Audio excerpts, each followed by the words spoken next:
보수 교계 인사들이 이번 주말 극우 시민단체들과 정권 퇴진 집회를 열기로 했습니다. 박근혜 전 대통령 탄핵과 구속 이후 위축된 우파 세력의 재결집을 꾀하는 것으로 보입니다. 파워 인터뷰 오늘은 최초의 대북 지원 민간단체인 남북나눔 이사장 지형은 목사를 만납니다. 한반도 화해 분위기 속에서 대북 지원, 남북 교류의 전망을 들어봅니다. 추운 겨울을 앞두고 기독교계 구호단체들이 소외 이웃들을 위한 활동에 나섰습니다. 생필품을 나누고 난방비를 지원하는 등 한겨울을 훈훈하게 보낼 수 있도록 마음을 모으고 있습니다. 여러분 안녕하십니까? CBS 뉴스입니다. 기독교 우파 인사들이 극우 시민단체와 연합해 오는 주말 문재인 정권 퇴진 대국민 총궐기 대회를 열기로 했습니다. 박근혜 전 대통령 탄핵과 구속 이후 위축됐던 태극기 세력과 연합해 보수 시민단체들의 재결집을 시도하고 있는 것으로 보입니다. 유영혁 기자가 보도합니다. 기독교 우파와 극우 시민단체는 오는 주말 광화문에서 문재인 정권 퇴진 총국민 궐기 대회를 열기로 했습니다. 기독교 우파는 사랑제일교회 전광훈 목사가, 우파 시민단체는 고영주 변호사가 대회를 주도하기로 했습니다.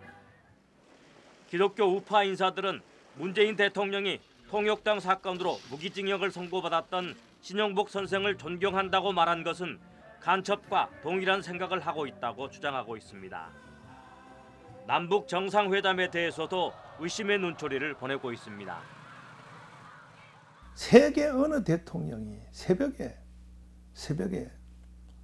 국민의 동의도 없고 언론에게 알리지도 않고 동의도 없이 혼자서 38선 휴전선을 넘어서 김정은이하고 둘이 비밀 회담을 하고 돌아와서 어색하게 국민들에게 기자회견을 하는 이런 대통령이 세계 역사상 있었느냐.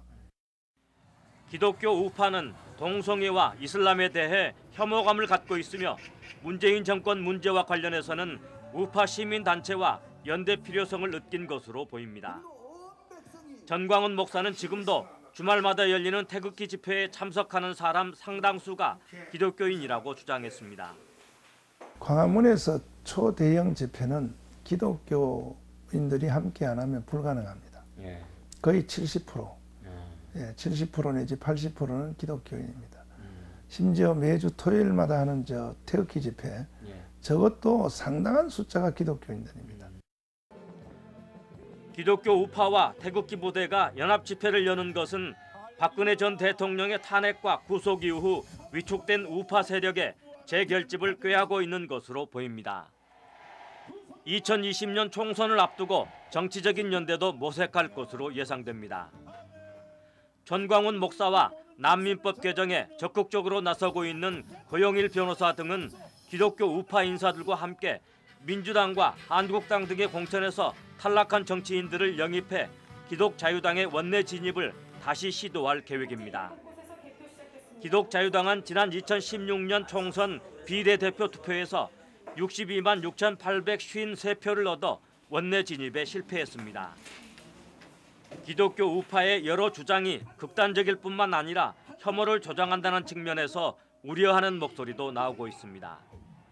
지금 현재 한국 개신교 일부 그룹들이 하고 있는 극우적 행보는 증오를 조장하고 있다는 것이죠. 우리 사회에 얼마나 많은 사회적 갈등이 있어요. 그 갈등을 중지하고 해소시키는 쪽으로 기독교가 노력을 해야 될 것 같습니다.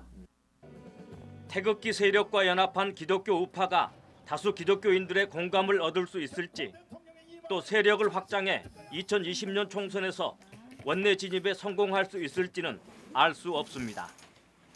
CBS 뉴스 유영혁입니다. 추운 겨울을 앞두고 기독교계 구호단체들이 소외 이웃들을 위한 활동에 나섰습니다. 생필품을 나누고 난방비를 지원하는 등 추운 겨울을 훈훈하게 보낼 수 있도록 마음을 모으고 있습니다. 오요셉 기자입니다. 서울 광화문 광장에 모인 사람들이 분주하게 박스를 포장합니다. 식용유와 고추장, 김, 통조림 등 여러 가지 생필품이 풍성하게 담깁니다. 기독 NGO 굿피플이 형편이 어려운 이웃들을 위해 준비한 희망 박스입니다. 굿피플은 지난 2012년부터 해마다 희망 나눔 박싱데이를 열어 소외된 이웃에게 그리스도의 사랑을 전해왔습니다. 희망박스가 전달되는 것은 좁은 골목 판자촌 어르신들이 혼자 힘겹게 살고 있는 그런 곳입니다. 이 희망박스가 복지사각지대에 있는 많은 분들에게 전달되어져서 꿈과 희망이 그리고 사랑이 전달되기를 바랍니다. 박싱데이는 중세시대 교회에서 성탄절 다음 날 옷과 생필품 등을 박스에 담아 가난한 이웃에게 선물했던 관습에서 유래됐습니다. 올해엔 독거노인과 기초생활수급자, 다문화 가정 등 전국의 어려운 이웃들에게 2만 개의 희망 박스를 전달할 예정입니다. 박스를 포장하는 손길에 사랑과 정성을 담은 봉사자들은 그 마음이 그대로 전해지길 기도했습니다. 제가 손수 포장한 것들이 조금 도움이 많이 됐으면 좋겠고, 어려우신 분들이 생각보다 주위에 많은데 따뜻한 겨울 보낼 수 있게 다들 도와주셨으면 좋겠습니다. 국제구호 NGO 기아대책은 에너지 취약계층의 따뜻한 겨울나기를 돕기 위해 나섰습니다. 지난 2003년부터 꾸준히 난방비 지원 사업을 펼쳐온 기아대책은 내년 2월까지 희망온 캠페인을 진행합니다. 국내 소외계층 2,500여 가정과 140여 개의 복지시설에 난방비와 방한용품, 주거보수 비용 등을 지원할 계획입니다. 하루에 보통 평균 6장 정도의 연탄을 한 가정이 필요로 하는데, 소외계층 이웃들은 월 15만 원의 난방비를 감당하기 어렵기 때문에 난방비가 아니면 식비를 선택해야 되는 상황들에 놓여 있습니다. 이러한 위기 가정들을 지원하기 위해서 기아대책이 따뜻한 겨울나기를 희망온 캠페인을 통해 지원합니다. 사랑의 교회가 설립한 NGO 사랑광주리는 최근 탈북 청소년 대안학교 둘이 하나 학교를 찾아 교사와 학생 100여 명에게 짜장면을 나누며 그들을 격려했습니다. 사랑광주리는 쪽방촌 어르신들을 위한 무료 급식 사업과 연탄 배달 봉사도 진행할 계획입니다. CBS 뉴스 오요셉입니다.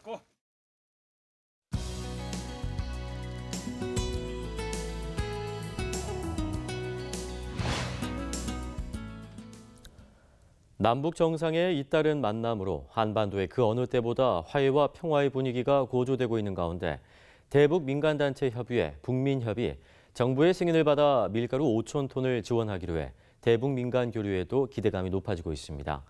오늘 파워 인터뷰에선 북민협의 대북 지원에 함께 참여하고 있는 남북 나눔 이사장인 지영은 목사를 만나 대북 지원 민간단체들의 남북 교류 전망을 들어봅니다. 박성석 선임 기자입니다. 목사님 안녕하십니까? 네, 안녕하세요. 홍정길 목사님의 뒤를 이어서 올해 2월부터죠. 남북나눔운동 이사장을 맡으셨는데 네. 굉장히 늦었지만 축하드리고요. 우선 남북나눔이 어떤 단체인지 간략히 소개를 부탁드립니다. 예, 25년 됐고요. 그리고 홍정길 목사님께서 25년 동안을 이끌어 오셨죠. 근데 통일 문제만큼은 어떤 일이 있어도 한국 교회의 보수 진보가 같이 해야 된다. 이런 취지로 25년 동안 걸어왔죠. 그리고 25년 동안 우리 기독교 안에서만이 아니고 타종교 또는 모든 민간단체 포함해서 대북 지원 또는 대북 사업을 했던 모든 단체 중에서 남북 나눔이 사업 진행이 제일 많죠. 25년 동안 1,500억을 넘게 좀 집행을 했습니다. 초창기에 남북 나눔이 그런 활동들, 대북 지원 활동을 통해서 한국 교회를 하나로 먹고 또 북한에 실질적인 도움을 많이 줬었는데요. 현재 남북 나눔의 지원 활동 사업은 좀 어떻습니까? 현재 진행되고 있는 거는요.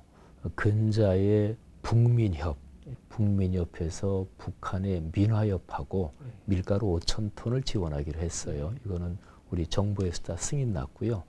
남북 나눔도 거기에 참여해서 밀가루 지원 사업 하고 있고요. 내복 한 1만 벌 정도 지원하고 또 연해주 고려인 그쪽에 비닐하우스 지원 사업을 진행하고 있습니다. 예. 그리고 또 진행하고 있는 것이 북한의 나선 지구에 농산물 재가공 공장, 규모가 그렇게 큰 건 아닙니다만은 그거 진행하고 있죠. 이게 현재 진행하고 있는 사업들입니다. 사실 이명박 정부 때 천안함 사건이 있어가지고 그때 5.24 대북 제재 조치가 있었잖아요. 그 전까지만 해도 굉장한 대북 지원 활동이 한국교회 안에서도 있었는데 어디 올해 이 4.27 판문점 선언 이후에 남북 정상이 만난 이후에 대북 지원 변화의 기류가 좀 있나요? 근데 오히려 더 조심스러운 것 같아요. 그러니까 4.27 판문점 선언이 굉장한 모멘텀인데 근데 사실은 지금 미국하고 북한하고 이 평화 프로세스를 진행하면서 서로가 굉장한 밀고 땡기기를 하고 있잖아요. 그래서 이 상황이 좀 지나야 대북 지원 또는 대북 관련된 활동들이 좀 더 편하게 활발하게 진행될 수 있을 것 같고요. 지금은 오히려 더 민감해진 것 같아요. 정치적으로 종전선언까지 이루어지고 평화조약도 좀 체결이 되면서 이제 한반도의 완전한 그런 시스템으로 평화가 정착되면 NGO 활동이 더 활발해질 텐데요. 어떤 면에서는요. NGO 단체들 중에서 펑션을 상실하는 단체도 있을 것입니다. 그렇게 예상도 돼요. 왜냐하면 양국 정부 사이에서 관계가 좋아지면 사실은 그동안 활동했던 NGO 중에서 펑션이 더 이상 필요치 않는 그런 부분도 생겨나리라고 보고요. 근데 전 세계적으로 어려운 지역을 돕는다든지 또는 긴장과 갈등을 해소하는 이 일과 연관된 민간단체 활동은 늘 필요했으니까 아마 변화된 상황에서 각자에 맞는 펑션을 좀 더 찾아가는 그런 상황이 되지 않을까 싶습니다. 예, 문재인 대통령이 이제 방북을 해서 만났고 이제 김정은 위원장이 남한을 방문해서 상호주의 원칙하에 이제 우리나라를 방문하게 되면 남북의 그런 평화의 분위기는 더 무르익을 것 같은 분위기인데요. 교회라는 입장에서 하나 분명한 것은 현재 한반도 또는 한반도를 포함한 동아시아의 상황에서 평화는 진전돼야 된다. 평화의 길은 넓어져야 된다. 어쨌든 평화의 길을 넓혀 나가야 된다. 이거를 대전제로 삼고 김 위원장의 서울 방문에 대해서 좀 더 폭넓은 아량을 가지고 보수 쪽에서도 그렇게 돼야 하지 않나 그런 생각입니다. 예. 평화와 남북 통일, 남북 교류를 위해서 한국교회가 어떤 기도를 해야 되고 어떤 자세로 준비해야 되는지 마무리 말씀 부탁드립니다. 한국교회가 현재의 상황에서 나중에요. 10년, 20년 뒤에 이제 우리의 후대들이 10년 전, 20년 전 또는 더 넓게 50년 전에 그런 상황이 있었는데 역사의 대변혁이 있었는데 그때 교회가 무엇을 했느냐 이 질문을 우리는 지금 잘 생각해야 된다고 봐요. 그래서 역사 흐름을 생각하면서 평화를 통한 그리고 아름다운 통일 이걸 이루어지기 위해서 우리가 깊이 기도하며 평화를 여는 일에는 좀 더 과감하고 적극적이어야 한다.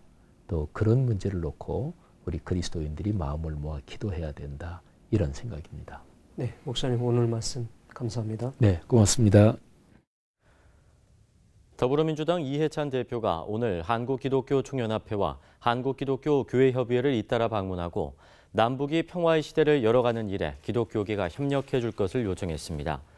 이해찬 대표는 교회협의회 이홍정 총무를 만난 자리에서 지난 10년 동안 북한과의 관계가 단절돼 절망감을 느꼈다면서 11년이 지난 지금 남북관계 개선과 비핵화에 대한 북한의 진정성이 느껴진다고 말했습니다.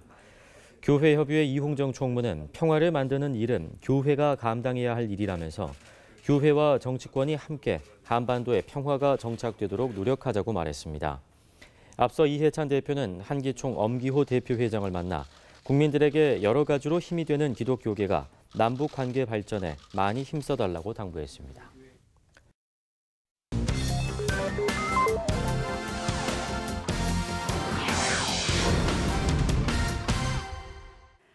이어서 간추린 지역교계 소식입니다. 강경제일감리교회 윤석일 원로 목사가 그간의 사역들을 정리한 책을 출판하고 출판 기념회를 가졌습니다. 익산 기독교연합회가 제40차 정기총회를 열고 신임 회장을 선출했습니다. 부산 CBS는 CMS 선교사역 보고회를 열고 교계기관 등의 사역을 소개했습니다. 강경제일감리교회 윤석일 원로 목사가 강경제일교회의 13년 목회 활동을 담은 책 행복한 종의 노래를 펴내고 출판 기념회를 가졌습니다.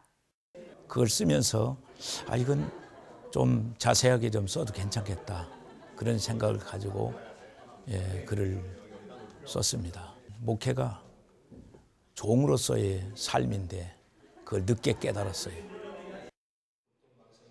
익산시 기독교연합회가 제40회 정기총회를 열고 이리 침례교회 조규선 목사를 신임회장으로 추대했습니다. 조규선 신임회장은 취임사에서 연합회를 위해 눈물과 기도로 헌신해 오신 선배 목사님들처럼 어려운 여건 속에서도 오직 주만을 바라보고 주의 사역을 이뤄가겠다고 말했습니다. 부산 CBS가 선교사역 보고회를 열었습니다. 김규환 본부장은 교회와 기관을 방문해 진행했던 글쓰기와 논술 특강 사역을 소개했습니다. 또 CBS가 신천지에 맞서 싸우고 있다며 기도와 후원을 요청했습니다. 올해로 창단 20주년을 맞은 순천 장로성가단이 제7회 정기연주회를 열었고 대구 장로합창단도 정기연주회를 개최했습니다. 광주권 기독교수연합회는 제9회 광주 전남권 기독교수 연합 찬양제를 개최했습니다. 올해 창단 20주년을 맞은 순천 장로성가단이 제7회 정기연주회를 열었습니다. 연주회에는 전남 CBS 합창단도 출연해 은혜로운 무대를 선사했습니다. 영성 깊은 장로님들의 신앙의 중심에서 드려지는 이 찬양이 아마 하나님께 영광이고 듣는 모든 사람에게 아마 큰 은혜가 될 겁니다. 대구 장로합창단이 창단 34주년 기념 정기연주회를 개최하고 주기도, 천사의 노래 등 12곡을 선보였습니다. 연주회에는 패밀리 챔버 오케스트라가 협연했고 대구 장로합창단 중찬단과의 색소폰 앙상블이 특별 출연했습니다. 박정도 단장은 이번 연주회를 통해 하나님께는 영광이 되고 참석자 모두에게 사랑과 평화가 넘쳐나길 소망한다고 말했습니다. 광주권 기독교수연합회가 광주 전남대학 교수팀과 기독학생회팀 등 10여 개 팀이 참여한 가운데 연합 찬양제를 열었습니다. 광주교대 홍승현 교수는 찬양제를 통해 기독교수들의 영성 향상과 함께 캠퍼스 부흥이 확산되길 바란다고 말했습니다. 날씨입니다. 내일은 전국이 대체로 맑다가 오후부터 차차 흐려지겠습니다. 아침 최저 기온은 영하 1도에서 9도, 낮 최고 기온은 13도에서 18도로 예상됩니다. 이상으로 뉴스를 마칩니다. 고맙습니다.